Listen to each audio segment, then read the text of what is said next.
ընտանեկան ջերմության մասին։ Ես ձեզ ասել եմ, որ հիմա աշխարհում ինչ է շատ քարոզվում, հարաբերություններ առանց պատասխանատվության։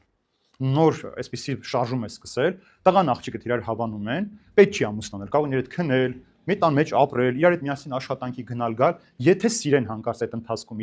իրար կարող են ամուսնալ, եթե ոչ, առանց պատասխանատվության իրարից բաժանվում են, կարևոր չի արդեն, նրա արժանապատվությունը կորավ, նրա պատիվը ոտնահարվեց, էական չէ, եւ սրա համար նաեւ հազարավոր գրքեր են գրվում ու տարածվում են, նույնիսկ Հայաստանում, այդ գրքերից մի քանիսի մոտ կա, Հայաստանում տպված, թե ինչպես պետք է այդ ամենը տարածել երիտասարդության մեջ, որպեսզի մարդիկ սովորեն այս անպատասխան, այս անմաքրության, այսինքն ընտանեկան ջերմությունը քանդվում է այստեղ։ Երկրորդը շատ երկրներում ներդրված էր, այսօր Հայաստանում էլ արդեն կա ամուսնություն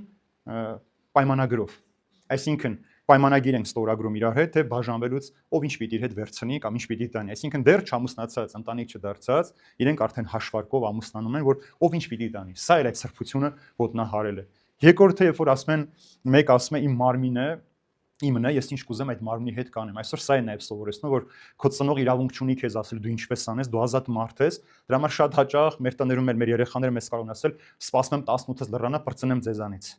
Այսինքն իրենց դա են, որ 18-ից լռանա, դուրս պիտի գամ քո իշխանության տակից, հետո ես ինչ կուզեմ կանեմ իմ կյանքից։ Սա իմ կյանքն է, ես պիտի տնորեմ։ Այս անտարբերությունը այս սրբությունների հանդեպ նաև բերում է հասարակության բարոյազրկման ու բարոյալքման, ինչ որ մենք ամեն օր տեսնում ենք եւ ամեն օր նաև բողոքում ենք։